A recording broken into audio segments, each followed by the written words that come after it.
ପିଲାମାନେ ଆଜି ମୁଁ ତୁମକୁ ନମ୍ବର ସିଷ୍ଟମ ଚାପ୍ଟରଟା ପଢ଼େଇବି, ଯେଉଁଟାକି ତୁମର ଜୁନିୟର ଟିଚର ଏକ୍ଜାମ ପାଇଁ। ତାହେଲେ ଜମା ଡେରି କରିବେନି, ଜଲ୍ଦି ଜଲ୍ଦି ଆରମ୍ଭ କରିବା ଏବଂ ଜଲ୍ଦି ଜଲ୍ଦି ସାରିବା। ଦେଖ, ଫାଷ୍ଟ ଟପିକ୍ କ'ଣ ଅଛି? ସଂଖ୍ୟାର ଶ୍ରେଣୀ ବିଭାଗ ବା କ୍ଲାସିଫିକେସନ୍ ଅଫ୍ ନମ୍ବର, ମାନେ ନମ୍ବର ଆମର କେତେ ପ୍ରକାର ଅଛି ଓ ସେଗୁଡ଼ିକ କ'ଣ କ'ଣ। ନମ୍ବର ଫାଷ୍ଟ ଆମର ରହିଲା କ'ଣ? ସ୍ୱାଭାବିକ ସଂଖ୍ୟା। ସ୍ୱାଭାବିକ ସଂଖ୍ୟା ବା ନ୍ୟାଚୁରାଲ ନମ୍ବର, ବା ଆମେ ତାକୁ କ'ଣ କହୁ? ଗଣନ ସଂଖ୍ୟା ବୋଲି କହୁ। ଗଣନ ସଂଖ୍ୟା କୋଉଗୁଡ଼ା? ଯେମିତି ଦେଖ 1 2 3 4 5 6 ଏସବୁ ରହିଲା କ'ଣ? ଗଣନ ସଂଖ୍ୟା। ତାପରେ ଯଦି ଆମେ ଏଇ ଗଣନ ସଂଖ୍ୟା ସହିତ ଶୂନକୁ ମଧ୍ୟ ଇନକ୍ଲୁଡ୍ କରିଦେବା, ତାହେଲେ ଏଇ ସେଟ୍କୁ ଆମେ କ'ଣ କହିବା? ସାମଗ୍ରିକ ସଂଖ୍ୟା ବା ହୋଲ୍ ନମ୍ବର। ନ୍ୟାଚୁରାଲ ନମ୍ବର ଗଲା, ହୋଲ୍ ନମ୍ବର ଗଲା। ନେକ୍ସଟ ଆସିଲା କ'ଣ?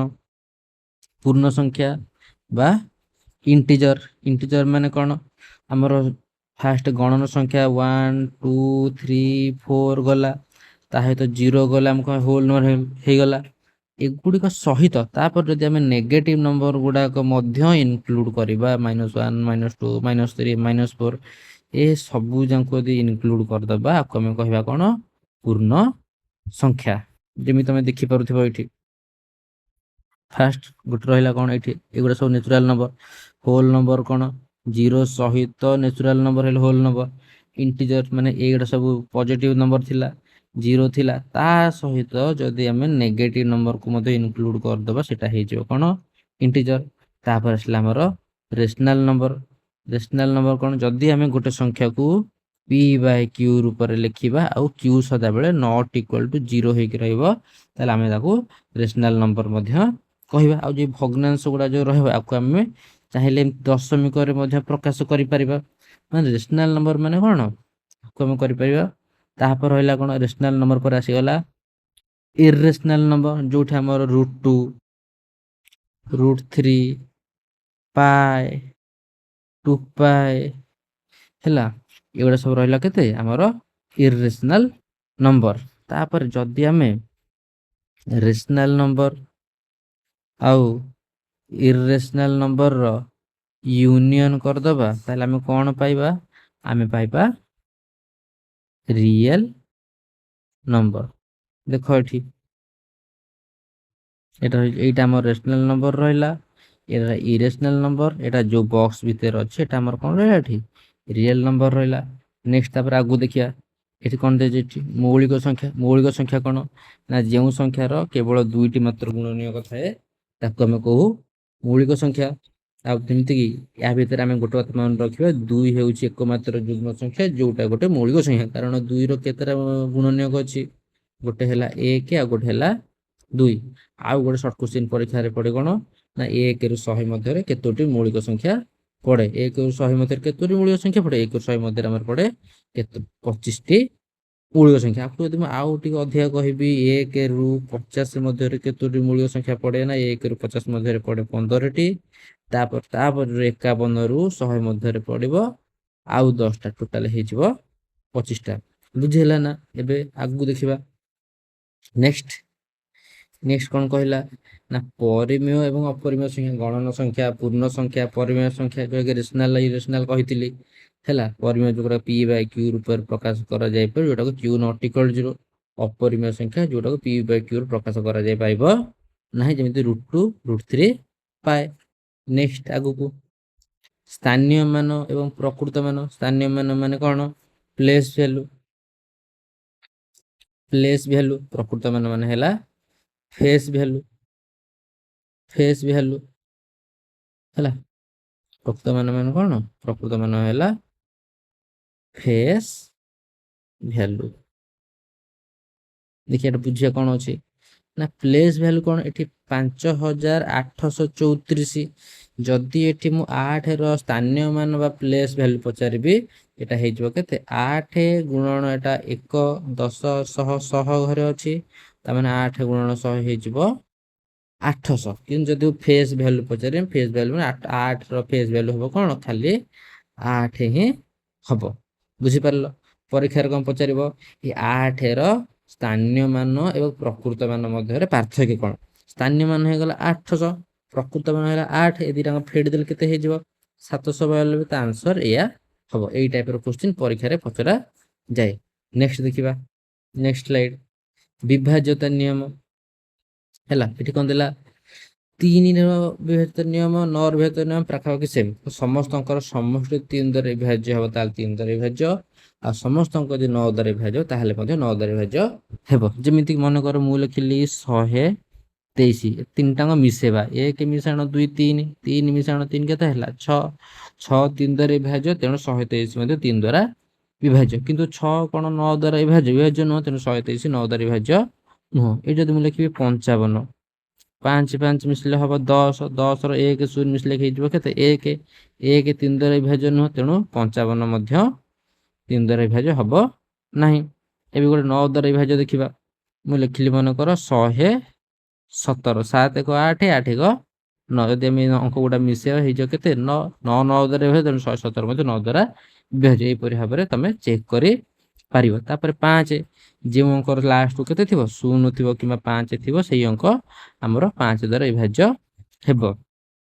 ଯେମିତିକି 125 5 ଦ୍ୱାରା ବିଭାଜ୍ୟ ହେବ, 120 5 ଦ୍ୱାରା ବିଭାଜ୍ୟ ହେବ, କାରଣ ଲାଷ୍ଟକୁ 5 ଆଉ 0 ଅଛି।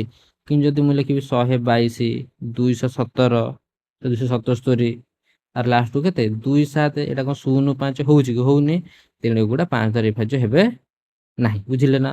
ତାପରେ ଆଗକୁ ଦେଖିବା। ଏଠି କ'ଣ କହିଲା 4 8 ଓ 11ର ବିଭାଜ୍ୟତା ନିୟମ।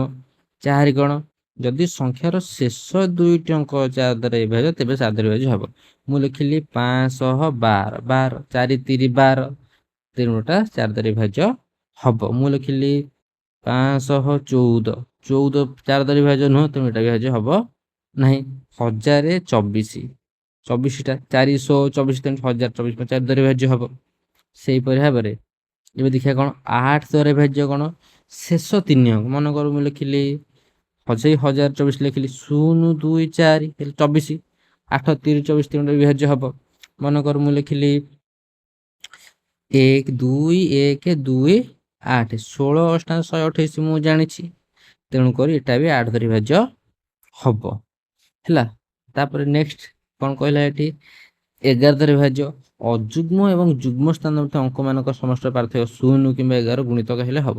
ମନେକର ମୁଁ ଲେଖିଲି 2 5 4 6 3 ଲେଖିଲି, ତାହେଲେ ଏଠି ଦେଖ 2 4 2 6 6 3 9, ଏଠି 5 6 11, 11 9 ଗଲା କେତେ ହେଉଛି 2, ଯେହେତୁ ଏଟା 0 ହେଉନି କିମ୍ବା 11 ଗୁଣିତକ ହେଉନି, ତେଣୁ ଏଟା ଆମର 11ର ବିଭାଜ୍ୟ ହେବ ନାହିଁ। ଯଦି ମୁଁ ଆଉ ଗୋଟେ ସଂଖ୍ୟା ଲେଖିବି 2 2 2 2, 2 2 ମିଶିଲେ 4, 2 2 ମିଶିଲେ 4, 4 4 ଗଲା 0, ତେଣୁ ଏଟା 11 ଦ୍ୱାରା ବିଭାଜ୍ୟ ହେବ। ବୁଝିଲା ନା? ତ ନେକ୍ସଟ କିଛି ଇମ୍ପୋର୍ଟାଣ୍ଟ ଫର୍ମୁଲା। 1 ରୁ n ପର୍ଯ୍ୟନ୍ତ ସ୍ୱାଭାବିକ ସଂଖ୍ୟାର ସମଷ୍ଟିର ଫର୍ମୁଲା କ'ଣ ନା n × n+1/2। ଯଦି 1 ରୁ n ପର୍ଯ୍ୟନ୍ତ ସମଗ୍ର ବର୍ଗ ସଂଖ୍ୟାର ସମଷ୍ଟି ପଚାରିବ ତାହେଲେ କ'ଣ ଲେଖିବ n × n+1 × 2n+1/6। ନେକ୍ସଟ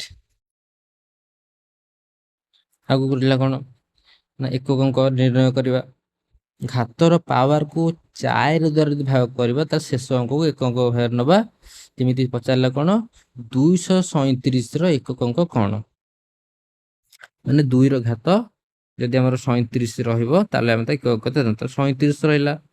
37କୁ ଆମେ 4ରେ ହରିଦେବା, 4 ନୂଆ 36 ବଳୁଛି କେତେ 1, 1 ମାନେ 2ର ଘାତ 1 ନେଲେ ହେବ କେତେ 2, ତାହେଲେ ଏକକ ଅଙ୍କ ହେବ 2। ବୁଝିଲା ନା? ତ ଆଉ କିଛି ତମକୁ ଆଗକୁ କହୁଛି ତାର ଆଉ କିଛି ନିୟମ।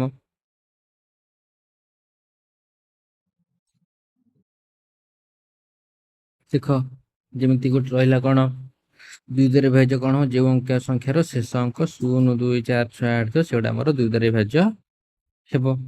ଆଗକୁ ଏଟା ଯାଇଥିଲା 4 ଦ୍ୱାରା 8 ଦ୍ୱାରା ଯାଇଥିଲା, ରୁଲ୍ର 11 ବି ଯାଇଥିଲା। ନେକ୍ସଟ ଏଇଠି କନସେପ୍ଟ କ'ଣ, ଯଦି ଲାଷ୍ଟକୁ ଆମର 0 1 5 6 ଥିବ ତାହେଲେ ପାୱାର ଯାହା ଥିଲେ ବି ୟୁନିଟ୍ ଡିଜିଟ୍ ସେଇଆ ରହିବ। ଯେମିତିକି ମନେକର ମୁଁ ଲେଖିଲି 100, 100ର ଘାତ 3 ଯେତେ ହଉ ତା ୟୁନିଟ୍ ଡିଜିଟ୍ ସେ 0 ରହିବ। 210ର ଘାତ 19 ୟୁନିଟ୍ ଡିଜିଟ୍ ସେ 0 ହେଇକି ରହିବ। 150ର ଘାତ 150 ଯେତେ ହଉ ଏଠି ଶୂନ ରହିଲା ମାନେ ୟୁନିଟ୍ ଡିଜିଟ୍ ଶୂନ ହେଇକି ରହିବ। ଖାଲି ଏତିକି ନୁହଁ, ସେଇ ସଂଖ୍ୟା ଗୁଡ଼ିକ ମୁଁ ଲେଖି ଦଉଛି 111 ହଉ କି 115 ହଉ କି 116 ମାନେ ଲାଷ୍ଟକୁ କେତେ କଣ ଆଉ ଗୋଟେ 110 ଲେଖିଦେଲେ ଲାଷ୍ଟକୁ 0 1 5 ଲାଷ୍ଟକୁ 0 ରହିଲା 1 ରହିଲା 5 ରହିଲା 6 ଲାଷ୍ଟକୁ 0 1 5 ରହିଲେ ତାର ପାୱାର ଯେତେ ଥିଲେ ମଧ୍ୟ ୟୁନିଟ୍ ଡିଜିଟ୍ ସେ 0 ର ହବ 0 5 ର ହବ 5 1 ର ହବ 1 ଆଉ 6 ର ହବ 6 ବୁଝିହେଲା ନା। ତାପରେ ନେକ୍ସଟ ଏଠି କଣ କହିଲା ଯଦି ଲାଷ୍ଟକୁ 4 ଥିବ 24 34 44 ତାର ପାୱାର ଯଦି ଅଡ୍ ଥିବ ତାହେଲେ ତାର ୟୁନିଟ୍ ଡିଜିଟ୍ କେତେ ହବ 4 ହେବ। ମାନେ 24 ର ପାୱାର 1 ହେଲେ ତାର ୟୁନିଟ୍ ଡିଜିଟ୍ 4 ହେଇକି ରହିବ। 24 ର ପାୱାର 2 ରହିବ ତାହେଲେ ୟୁନିଟ୍ ଡିଜିଟ୍ କେତେ ହେଇଯିବ 6 ହେଇଯିବ। ବୁଝିଲ। ଯଦି ଏଇ ଟାଇମ୍ରେ ଯଦି ତାର ଲାଷ୍ଟ ଅଙ୍କ 9 ରୁହେ ମନେକର 19 ତାର ପାୱାର ଯଦି 1 ରୁହେ ତାହେଲେ ୟୁନିଟ୍ ଡିଜିଟ୍ 9 ହେଇକି ରହିବ। ଆଉ 19 ର ପାୱାର 2 ହେଲେ ପାୱାର ଡିଯିବ କେତେ 1 ହେଇକି ରହିବ। ଲେଖା ହେଲା ଅଡ୍ ପାୱାର ଥିଲେ ସେଇ ତାର ଏକକ ଅଙ୍କ 9 ହେଇକି ରହିବ। ଇଭେନ୍ ପାୱାର ଥିଲେ ଏକକ ଅଙ୍କ 1 ହେଇକି ରହିବ। ତାପରେ ତମକୁ ଯୋଉଟା କହୁଥିଲି ଯୋଉ 4 ହରାବ ସେଟା କୋଉ ଅଙ୍କ ପାଇଁ 2 3 7 ଆଉ 8 ମନେକର ରହିଲା 34 ର ଘାତ 123 ଏଠି ରହିଲା କେତେ 4 ଅଯୁଗ୍ମ ରହିଲା ମାନେ କେତେ ହବ 4 ହେଇକି ରହିବ। କିନ୍ତୁ ଯଦି ମୁଁ ଲେଖିବି 33 ର ଘାତ 122 ଏଠି 122 କୁ ମୁଁ ହରିବି କେତେରେ 4 ରେ 4 3 12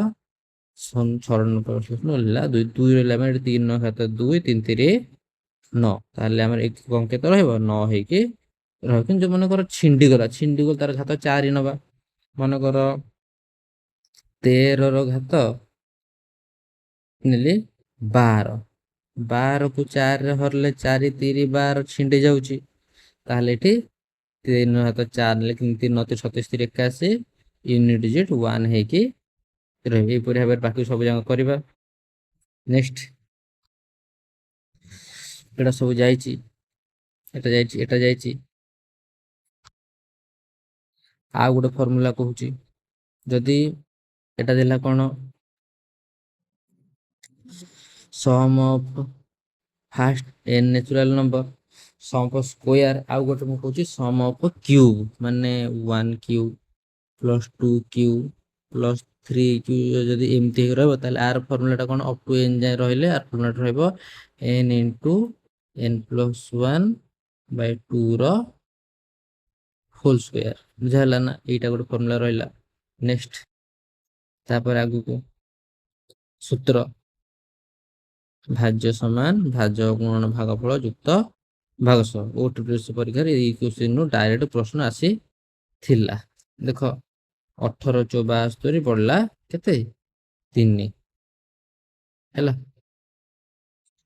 ନେକ୍ସଟ କିଛି ପ୍ରାକ୍ଟିସ କ୍ୱେଶ୍ଚିନ୍ ଅଛି କଣ କହୁଛି ଏଠି ନା ଯଦି 432 ର ପାୱାର ଅଛି କେତେ 43 ହେଲେ ଏକକ ଅଙ୍କ କେତେ ରହିବ 4 3 2 ଟେ 2 ରହିଲା ମାନେ ଆମେ 43 କୁ ହରିବା କେତେରେ 4 ରେ ହରିବା 4 ରେ ହରିଲେ ବଳିବ କେତେ 3 ତାହେଲେ 2 ର ଘାତ 3 ହେଲେ ହବ କେତେ 8 ଅର୍ଥାତ ତାର ଏକକ ଅଙ୍କ କେତେ ହବ ଏଠି 8 ଅପସନ ସି। ନେକ୍ସଟ ଏଠି କଣ ଦେଲା 5432 ମାନେ 5 4 3 2 ଡ୍ୟାଶ 7 ଅଛି 9 ଦ୍ୱାରା ବିଭାଜ୍ୟ ମିଶେଇବା 5 4 9 9 3 12 12 2 14 7 21 21 6 27 ହେଲେ ହେଇଯିବ ଅପସନ ସି 27